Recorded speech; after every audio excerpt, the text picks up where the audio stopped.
تو آپ کے پلیٹلیٹس ڈکریز کرنا شروع کر. تو اس میں جس طرح سے ہم نے پہلے ذکر کیا، ہماری قوم کا ایک المیہ یہ ہے کہ ہم جب تک بالکل بستر سے نہیں لگ سکتے ہم ڈاکٹر کے پاس آنا گوارا نہیں کرتے، ہم ہاسپٹل نہیں جاتے ہیں، ہم یہ کہتے ہیں جب تک چل رہے ہیں ٹھیک ہے، چیزیں چل رہی ہیں. تو ڈینگی کا کتنا انکیوبیشن پیریڈ ہے، یہ کتنا یہ ہیومن باڈی کو ٹائم دیتا ہے کہ یہ مطلب آپ ہاسپٹل تک جائیں یا آپ کیئر لیسنس شو کریں اس میں؟ دیکھیں ٹو بی ویری فرینک، جو ڈینگی فیور ہے، سمپل ڈینگی فیور ہے، اس کی جو سمٹمز، اگر ایک بندے کو فیور ہے، پیری آربیٹل پین ہے، مسل ایکس ہیں اور اس کو ڈائریا ہے اور اس کو فیل ہو رہا ہے کہ یار مجھے یہ علامات ہیں، تو وائرسز کی ایک اچھی بات یہ ہوتی ہے کہ یہ آن دیئر اون ہیل کر جاتے ہیں. ٹھیک ہے، یہ 2 to 3 ویکس لیتے ہیں، 2 to 4 ویکس کا اس کا ٹوٹل پیریڈ ہے جس میں انسان ریکور ہو جاتا ہے. That's for the simple dengue. لیکن اگر یہاں پہ کوئی الارمنگ فیز آ جائے، کوئی الارمنگ فیچرز آ جائیں، کوئی کرٹیکل فیز آ جائے پیشنٹ کے اندر جس میں بلیڈنگ ہونے لگ جائے، جیسا کہ میں نے پہلے عرض کیا کہ اس میں پلیٹلیٹس کنزیوم ہونے لگتے ہیں، اور آپ کی پلیٹلیٹس جو ہوتے ہیں ان کا کام کیا ہوتا ہے کہ وہ آپ کے بلڈ کو جماتے ہیں، کلاٹ کرتے ہیں. جب بلڈ نہیں جمے گا تو بلیڈنگ ہونے لگتی ہے، انٹرنل بلیڈنگ ہونے لگتی ہے. ایکسٹرنل نہیں ہوگی، انٹرنلی ایکسٹرنل بھی ہو سکتی ہے اگر کٹ لگے گا، لیکن جب پلیٹلیٹس اتنے کم ہو جاتے ہیں، جب 10,000 20,000 سے ڈکریز کرنے لگتے ہیں پلیٹلیٹس، تو آپ کی باڈی کا جو ہے نا ویسے بھی اندر آپ کے جوڑوں کے اندر خون جمنا شروع ہو سکتا ہے، آپ کے جی آئی ٹریک کے اندر جو میدا آنتے ہیں وہاں پر بلڈ آ سکتا ہے، آپ کے برین کے اندر ہیمریج ہو سکتی ہے. ٹھیک ہے، تو یہ سارے وہاں پہ بلیڈنگ ہو سکتی ہے. تو کس کنڈیشن میں، ہاں آپ نے پوچھا کہ شروع میں جانا چاہیے یا اینڈ پہ جانا چاہیے. دیکھیے ڈینگی کے ٹریٹمنٹ ایز سچ اویلیبل تو ہے نہیں. ہم نے ڈینگی کا تو کوئی ٹریٹمنٹ ہم نے کرنا نہیں ہے پیشنٹ کا، کیونکہ وائرل ایٹیولوجی ہے. ہمارے پاس پیشنٹ آئے گا، ہم نے پیشنٹ کو مسل ریلیکسنٹس دینے، پین کلرز دینے ہیں، سمپٹومیٹک ٹریٹمنٹ کرنی ہے. ہم نے ایڈیکویٹ فلوئڈز دینے ہیں پیشنٹ کو، چونکہ اس میں فلوئڈ لاس بہت زیادہ ہوتا ہے. ہم نے پیشنٹ کو ایڈیکویٹ فلوئڈز دینے. ہاں لیکن یہ بھی دیکھنا ہے کہ کہیں پیشنٹ کا جو ہے وہ بلڈ اتنا ڈائلیوٹ نہ ہو جائے کہ مزید بلیڈنگ بڑھنے لگ جائے. لیکن جب پیشنٹ الارمنگ فیچرز پر آنے لگ جائے، جب پیشنٹ کو پیٹ میں درد محسوس ہو، اتنا درد ہو کہ ٹینڈر ہو جائے پیٹ. ٹینڈر کا مطلب یہ ہے کہ ہاتھ لگانے سے درد کا، اس کا مطلب یہ ہے کہ جی آئی ٹریک میں بلیڈ ہو رہی ہے، جوڑوں کے اندر بلیڈ ہو رہی ہے. اگر جسم کے اوپر خون کے چھاٹے آنا شروع ہو جائیں، اگر آپ کے سر میں شدید قسم کا درد ہونا شروع ہو جائے، یہ کچھ علامات ایسی ہیں کہ جس میں آپ کو فوری طور پہ ڈاکٹر سے رجوع کرنا چاہیے. ٹھیک ہے، وہ آپ کی کمپلیکیشنز کو سیٹل کریں گے.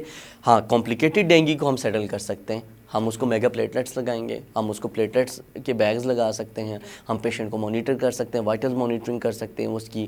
تو there are few treatments available, but simple dengue fever کے لیے we don't have as such specific treatment, تو we go with the symptoms, ہم سمپٹومیٹک ٹریٹمنٹ. اور is there any vaccine available for دس؟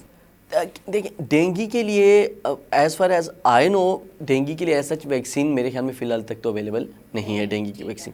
لیکن بیکاز دیکھیں یہ ایک سمجھنے کی بات ہے. آپ ڈینگی اپنی جو ڈینگی کی جو ٹائپس ہیں، جو ڈینگی وائرس ہے، اس میں ایک یہ بات آئی جاتی ہے کہ وہ نا اپنی جو ٹائپس پروٹو ٹائپس ہے وہ بدل کے آتا ہے، یعنی اس میں میوٹیشن آتی ہے، وہ وائرس ہے اس میں میوٹیشنز آتی ہیں. سملرلی دیکھیں ہمارے پاس باقی بھی کئی وائرسز ہیں، جس کے اب کووڈ تھا، ٹھیک ہے، تو کووڈ کی ایک ویکسین ڈیولپ کی تو کووڈ نے ایک اور سٹرین بنا لیا اور اس سٹرین کے ساتھ آ گیا. جو وائرسز اپنے آپ کا جو اپنا روپ بدل لیتے ہیں، اپنا بھیس بدل لیتے ہیں اتنی جلدی، تو ان کی ویکسین ڈیولپ کرنے کا اتنا ایسا ایڈوانٹیج ہوتا بھی نہیں ہے. ٹھیک ہے، کیونکہ آپ ڈینگی کے ایک سٹرین کے خلاف وائرس کر سکیں. ایک اور آپ کو بات بتاتا ہوں، یہ بڑے مزے کا کویشچن ہے کہ ڈینگی کے لیے ویکسین ہے کہ نہیں. ایک دفعہ آپ کو ڈینگی کے ایک سٹرین نے کاٹ لیا، آپ اگلی دفعہ اسی سٹرین سے کٹیں گے ہی نہیں، آپ کو نیا سٹرین آئے گا، ڈینگی کا ایک اور سٹرین آئے گا اور اس نے آ کے آپ کو کاٹنا ہے اور پھر وہ ٹرانسمٹ ہوگا. تو آپ نیچرلی امیون ہو چکے ہوتے ہیں، لیکن آپ ڈینگی کی ایک نسل کے ساتھ امیون ہوتے ہیں، دوسری نسل جو ہوتی ہے وہ آپ کو کاٹنے کے لیے ہم اب تیار ہوتی ہے. بالکل بالکل. اچھا تو جیسے ناظرین ڈاکٹر صاحب نے بتایا کہ اس کا ہمارے پاس فی الوقت اس طرح سے کوئی علاج تو اویلیبل نہیں ہے، ویکسین بھی نہیں ہے. مطلب اگر آپ انیشیل ڈینگی کی بات کریں تو اس میں اس طرح سے ہمارے پاس ویکسین نہیں ہے. تو ہم اس سوال کی طرف چلتے ہیں کہ ہم نے اس سے بچنا کس طرح سے ہے، احتیاط کیا کرنی ہے. کیونکہ نارملی یہ صاف پانی میں پایا جاتا ہے جہاں تک ہماری انفارمیشن ہے. تو صاف پانی میں تو دیکھیں اگر ہم اپنے پینے والے پانی کے جگ میں بھی اگر ہم اس کو بھی ڈھک کے نہیں رکھ رہے تو اٹ مینز اس میں بھی ڈینگی ہو سکتا ہے. یا جو ہمارے گھروں میں جو ٹبس ہیں ڈفرینٹ پرندوں کے لیے ہم نارملی گرمیوں میں دانہ پانی ڈالتے ہیں تو اس میں بھی ہو سکتا ہے. تو ڈاکٹر صاحب اس سے بچے کس طرح سے؟ دیکھیں ہمارے میڈیکل میں اکثر لوگ یہ ٹرم یوز کرتے ہیں prevention is better than cure, کہ احتیاط علاج سے بہتر ہے. سو یہ کسی بھی چیز کے لیے نہیں ہے، یہ ہر ایک بیماری کے لیے یہ چیز اپلائی ہوتی ہے کہ احتیاط علاج سے بہتر ہے. آپ کو 3 گراؤنڈز پہ کام کرنا چاہیے. ایک ہے پرسنل کیئر، انسان کو انڈیویجولی اپنا خیال رکھنا چاہیے ڈینگی سے بچنے کے لیے. ڈینگی جون سے اگست کے مہینوں میں بہت تیزی سے پھیلتا ہے. یہ وہ ٹائم سپین ہوتا ہے جو کہ ہیوی رین فالز بھی ہوتی ہیں ان ایریاز میں. آپ اپنا پانی تو ڈام کے رکھ سکتے ہیں لیکن جو بارش ہو رہی ہو اس کو تو نہیں ڈام سکتے آپ, ٹھیک ہے. تو وہ آتا بھی یہ تب ہے جون سے اگست کے مہینے میں جہاں جو کہ ہیوی رین فال کا سیزن ہے آپ کا, ٹھیک ہے, آپ کی گرمیاں بھی ہیں اس میں. تو اس ٹائم سپین میں یہ زیادہ سے زیادہ ڈینگی جو ہے وہ پایا جاتا ہے. تو انڈیویجول کیئر میں آپ جو ہے وہ ماسکیٹو ریپیلنٹس یوز کر سکتے ہیں, موسپیل وغیرہ یا ماسکیٹو ریپیلنٹس یوز کر سکتے ہیں. اپنے جسم کو زیادہ سے زیادہ ڈھانپ کے رکھ سکتے ہیں. مغرب کے بعد باہر نہ نکلیں, کھلی فضا میں نہ نکلیں. اپنے اندر وہ مورٹین ٹائپ پیڈز اور اس طریقے کی جو ماسکیٹو ریپیلنٹس ہیں یہ یوز کریں. جالی کا استعمال کریں, جو مچھردانی ہیں اس کا استعمال کریں. آپ جتنے برتن آپ ڈھانپ کے رکھ سکتے ہیں وہ تو لازمی ڈھانپیں آپ, ٹھیک ہے. کھلا پانی نہ چھوڑیں آپ, ٹھیک ہے. بچوں کا زیادہ سے زیادہ خیال رکھا جائے کیونکہ بچے جو ہوتے ہیں وہ بہت زیادہ وہ امیونو کمپرومائزڈ بھی ہوتے ہیں اور ان پہ زیادہ پرابلمس جو ہیں وہ یہ آ سکتی ہیں. سیکنڈلی آپ collectively as a in society آپ کیا کر سکتے ہیں کہ آپ سوسائٹی میں دیکھ رہے ہیں جہاں پہ کہیں گڑھے ہیں وہاں پہ آپ مٹی ڈال دیں ان گڑھوں کے اندر جہاں تاکہ پانی نہ ٹھہرے اس ٹائم پہ. کھلی اگر ٹینکیاں ہیں تو ان کو ڈھانپ لیں کسی طریقے سے. کمپینس چلائیں, وہ لوگ جو اویئر نہیں ہیں ڈینگی سے وہ اویئرنیس, ان کے لیے اویئرنیس کمپین کے. دیکھیں ہم ایک ایسے ملک میں پائے جاتے ہیں جہاں پر آلریڈی اتنے مسائل ہیں, ہم اکنامک جو ہے کرائسس کا شکار ہیں ہم, اور بے شمار چیزوں کے ہمارے پولیٹیکل کرائسس چل رہے ہیں, ہمارے بے شمار کرائسس چل رہے ہیں, ٹھیک ہے. ایسے سچویشن میں اگر ہم کوئی بھی ایپیڈیمک آئے گا تو یہ ہمیشہ یاد رکھیے گا, یہ مت سوچیے گا کہ ہمارے اسپتال جو ہیں وہ ریڈی ہیں کہ ہاں جی آ جائیں ہمارے پاس سب چیزیں موجود ہیں. نہیں, پچھلا ڈینگی کا ایپیڈیمک آیا I was witnessing this thing, میں خود وٹنس ہوں اس چیز کا کہ ایون پیمز جیسے اسلام آباد کے سب سے بڑے سیٹ اپ میں میگا پلیٹلیٹس ختم ہو چکے تھے. Arm forces institute of transfusion میں بھی میگا پلیٹلیٹس کم پائے جاتے تھے, وہاں تک سے بھی نہیں مل رہے تھے. تو یہ چیز ہمیں سمجھنے کی ضرورت ہے کہ اس ملک کو بھی بچانے کے لیے, بنانے کے لیے ہم سب لوگوں کو ساتھ دینا ہوگا اور اپنا ایک رول پلے کرنا پڑے گا. بالکل. اور یہ انتظار نہیں کریں کہ حکومت آئے گی تو آپ کی مدد کرے گی یا کوئی دوسرا آپ کے حصے کا کام کرے گا. اپنے حصے کا کام ہم نے خود کرنا ہے اور یہی ایک اچھے اور فعال شہری کا کردار ادا کرنے کے لیے ایک امپورٹنٹ چیز ہے, بنیادی چیز ہے. آگے چلتے ہیں. یہ بتائیے کہ جو نارملی آپ نے جیسے بات کی کہ ہمارے پاس ڈینگی کی 2 اقسام ہیں, تو وہ اقسام کون سی ہیں اور ان میں کیا فرق ہے؟ نارملی جیسے ایک آپ نے کہا ایک نارمل ڈینگی ہوتا ہے, ایک جو سوئر ڈینگی ہے, اس کے لیے کیا ٹرم ہم یوز کرتے ہیں؟ دیکھیے this is not what we are heading towards کہ ڈینگی کی ایک سویئر فارم ہے. ڈینگی ہی ہے. ہاں, ڈینگی کی کمپلیکیشن ہے جس کو ہم ڈینگی ہیموریجک فیور کہیں گے, ٹھیک ہے. پھر ڈینگی ہیموریجک شوک سنڈروم آ جاتا ہے, ٹھیک ہے. ہیموریجک کا مطلب کیا ہے؟ ہیموریج کا مطلب نکلا ہے بلیڈنگ سے. بلیڈنگ کو جو پریکٹیکل ٹرم ہے, میڈیکل ٹرم ہے, بلیڈنگ کو ہم ہیمریج کہتے ہیں, ٹھیک ہے. ڈینگی ہیموریجک فیور کا مطلب ہے کہ ایسا فیور جس میں ساتھ ساتھ بلیڈنگ ہو رہی ہے, باڈی کے اندر بھی انٹرنلی بلیڈ بھی ہو رہی ہے, ایکسٹرنل بلیڈ بھی ہو سکتی ہے. ٹھیک ہے. اچھا, اس میں تھوڑا سا میں آپ سے یہ جاننا چاہوں گی کہ جیسے آپ نے کہا ادھر یہ سٹیجز ہیں ڈینگی کی. ہاں, اس کو آپ سٹیج بھی کہہ سکتی ہیں, ٹھیک ہے. سب سے پہلے بندے کو ہوتا ہے سمپل ڈینگی فیور, ٹھیک ہے. That complicates into dengue ہیموریجک fever اور ڈینگی ہیموریجک شوک سنڈروم. شوک کیا ہوتا ہے؟ شوک ہوتا ہے جب آپ کی باڈی کے اندر بلڈ اتنا بھی نہیں رہتا کہ وائٹل آرگنز تک آپ کا بلڈ جو ہے وہ پہنچ سکے, ٹھیک ہے.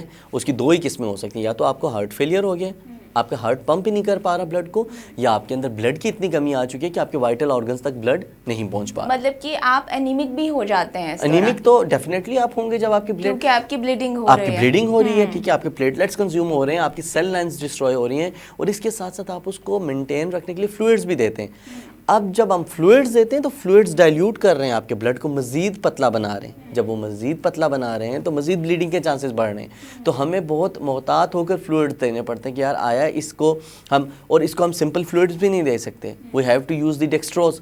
اور آپ کو یہ جان کے اور آپ کو یہ جان کے حیرانگی ہوگی کہ ایون ڈیکسٹران بھی اویلیبل نہیں ہوتا ڈینگی کے ایپیڈیمک کے ٹائم پہ. لاسٹ ٹائم ہم نے I'm not sure منگوائے کہاں سے تھے اور کہاں سے آئے تھے, بٹ جب بھی ہم ڈیکسٹران کا یونٹ انفیوز کرتے تھے پیشنٹ کے اندر, اور اینڈ ٹائم پر ڈیکسٹران اویلیبل ہی نہیں تھے ہمارے پاس. اور اس وجہ سے بھی کافی ڈیتھس ہوئی ہوں گی, ظاہر سی بات کیونکہ جب ایک چیز ہی اویلیبل نہیں جب ہے ایک تو چیز پرابلمس جو ہیں وہ ریز ہی ہوں گے.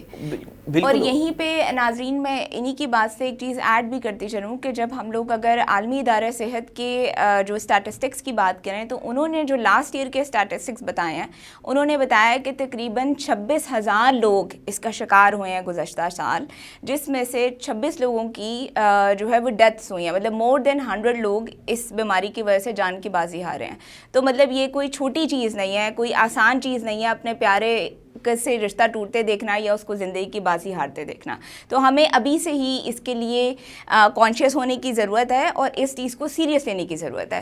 اسی حوالے سے ہم اس کو دوسرا اگر ایک مزے کا سوال جو ہمیشہ ہم کرتے ہیں کہ کچھ لوگ یہ کہتے ہیں کہ ہمیں مچھر بہت کاٹتے ہیں, اور کچھ اس طرح سے ہوتے ہیں کہ بھئی ہمیں مچھر کاٹتے نہیں ہیں. اس پہ ہم آپ کو ویڈیو بھی ایک دکھائیں گے کہ مچھر کیوں کاٹتے ہیں اور ہم مچھروں کو اپنے آپ سے دور کیسے رکھیں. مچھروں کو دنیا کا سب سے قاتل جاندار سمجھا جاتا ہے کیونکہ ان کی پھیلائی ہوئی بیماریوں سے ہر سال لاکھوں افراد ہلاک ہو جاتے ہیں. مگر یہ بھی حقیقت ہے کہ روزمرہ کی مصروفیات میں ان سے بچنا آسان نہیں. مگر اب سائنسدانوں نے اس کا آسان طریقہ بتا دیا ہے. اگر آپ مچھروں کو خود سے دور رکھنا چاہتے ہیں تو ناریل کی مہک مددگار ثابت ہو سکتی ہے. یہ دلچسپ دعویٰ امریکہ میں ہونے والی ایک تحقیق میں سامنے آیا. ورجینیا کی ایک تحقیق میں یہ دیکھا گیا تھا کہ مختلف خوشبوؤں والے صابن کس حد تک لوگوں کو مچھروں سے بچاتے یا ان کا شکار بنانے میں اپنا کردار ادا کرتے ہیں. تحقیق میں دریافت کیا گیا کہ اس سادہ سوال کا جواب کافی پیچیدہ ہے. در حقیقت یہ دیکھنا ضروری ہے کہ صابن میں موجود کیمیکلز کسی فرد کے جسمانی کیمیکلز سے کس طرح ملتے ہیں. ان کا کہنا تھا کہ اسی سے وضاحت ہوتی ہے کہ آخر ناریل کی مہک سے مچھروں کو دور رکھنا کیوں ممکن ہے.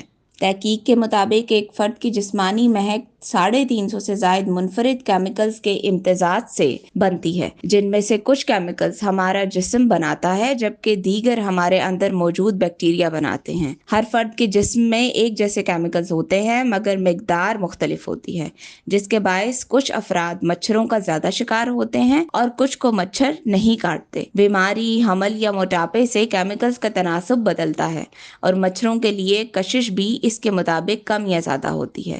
اس تحقیق میں 4 افراد کو شامل کر کے انہیں 4 مختلف صابن استعمال کرائے گئے. ہر رضاکار کو کونی دھونے کا کہا گیا اور پھر 1 گھنٹے تک دونوں ہاتھوں پر کپڑا چڑھایا گیا. یہ عمل ہر صابن کے استعمال کے بعد دہرایا گیا. تمام صابنوں میں لیمنن نامی مادہ موجود تھا جو ترش پھلوں میں پایا جاتا ہے اور اسے مچھروں کو دور رکھنے میں مددگار تصور کیا جاتا ہے. مگر صابن میں اس کی موجودگی سے لوگ مچھروں کے لیے زیادہ پرکشش بن گئے. مجموعی طور پر محققین نے 4 کیمیکلز کو مچھروں کو کھینچنے والا قرار دیا جبکہ 3 انہیں دور رکھنے میں مؤثر قرار پائے. مگر ناریل کی مہک کو مچھروں کو دور رکھنے کے لیے سب سے زیادہ مؤثر دریافت کیا گیا.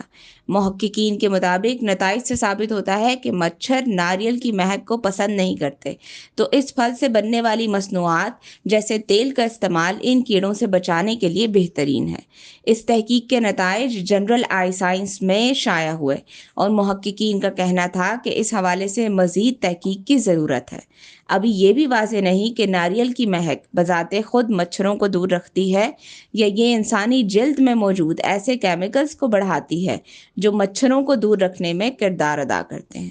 اور ڈاکٹر صاحب سے بھی جانتے ہیں کہ ڈاکٹر صاحب کچھ لوگ ہم کہتے ہیں کہ کسی کا خون میٹھا ہے تو مچھر بہت کاٹ رہے ہیں, اور کبھی ہم یہ کہتے ہیں کہ بھئی کڑوے خون والوں کو مچھر کاٹتے نہیں ہیں. تو اس کے پیچھے کیا سائنس ہے, مطلب یہی حقیقت ہے؟ I had been in this field for last 6 years اور 6 سالوں سے ہاسپٹل میں آنا جانا, ان پیشنٹ وٹنس کرنا. تو خون تو کبھی ہم نے چکھ کے دیکھا نہیں کہ وہ میٹھا ہوتا ہے, کسی کا کڑوا ہوتا ہے. But I don't know this fact. But مچھر کاٹے یا نہ کاٹے, آپ نے اپنے آپ کو اس کی مرہون محنت نہیں چھوڑنا. آپ نے خود اپنے آپ کو ایٹ لیسٹ پروٹیکٹ کرنا ہے کہ ٹھیک ہے آپ ایسے کہ یار میں بارڈر پہ چلا جاتا ہوں اور اب فوجی سامنے سے مجھے گولی نہیں مارے گا. This is not the fact. Second thing, میں نے لاسٹ ایئر اپنے جب میں ہاؤس جاب کر رہا تھا لاسٹ ایئر, تو میں نے وٹنس کی ایک ڈیتھ ڈینگی کی وجہ سے اپنے ہی ہاسپٹل کے اندر. ٹھیک ہے, this was so painful and this was so stressful کہ دیکھتے دیکھتے ہماری آنکھوں کے سامنے ایک بندہ ڈیٹرائریٹ کر گیا, ہمیں پتہ ہی نہیں چلا, اور اس کی کنڈیشن, اس کے وائٹلس کولیپس کر کے ہم نے CPR کیا پیشنٹ کا, ہم نے پیشنٹ کے وائٹلس کو مینٹین کرنے کی کوشش کی. ہماری پوری ٹیم آ گئی, نرسنگ سٹاف بھی تھا, PGs ہمارے consultant, everybody was there, لیکن ہم نے کچھ کر ہی نہیں سکے. The patient went into dengue haemorrhagic shock syndrome, اس کے بعد پیشنٹ کولیپس کر گیا. سو دس از آپ کو نہیں پتہ چل رہا ہوتا. وہ تو گھر سے وہ بھی بخار اور سر درد اور پٹھے درد کے ساتھ ہی آیا تھا, اینڈ ہی نیور ایکسپیکٹڈ دس کہ میں اس حالت میں واپس جاؤں گا. ٹھیک ہے, سو آپ کو نہیں پتہ ہوتا کہ یہ چیز آپ کو کہاں لے کر, آپ کی ایک چھوٹی سی لاپرواہی ایک اتنا بڑا خمیازہ بنا سکتی ہے, ایک اتنا بڑا وہ ڈیزاسٹر کریٹ کر سکتی ہے. پریونشن کتنے سمپل ہے, دیکھیں آپ جنرل پریونشن بھی اگر دیکھیں اور جنرل پریونشن کو اگر فالو کریں تو آپ روزمرہ کی بے شمار بیماریوں سے آپ بچ سکتے ہیں. لیٹ سے ایک سمپل ماسک کی مثال لیں, اگر آپ ماسک کا استعمال کر لیتے ہیں, اگر کسی پیشنٹ کا گلا خراب ہے, کسی بندے کا گلا خراب ہے, آپ کا گلا خراب نہیں ہوگا, وہ ٹرانسمٹ نہیں کرے گا. فلو ہے کسی بندے کو, آپ تک فلو نہیں آئے گا. کسی بندے کو ٹی بی ہے, آپ تک ٹی بی کا مرض نہیں پہنچے گا.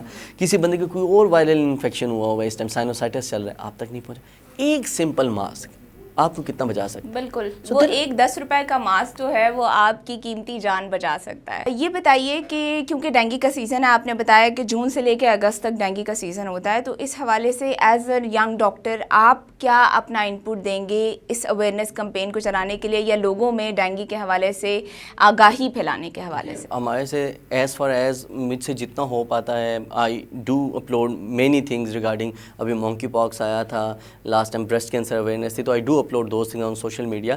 اس دفعہ ہم نے ایک بڑا اسٹیپ اٹھانے کا سوچا ہے.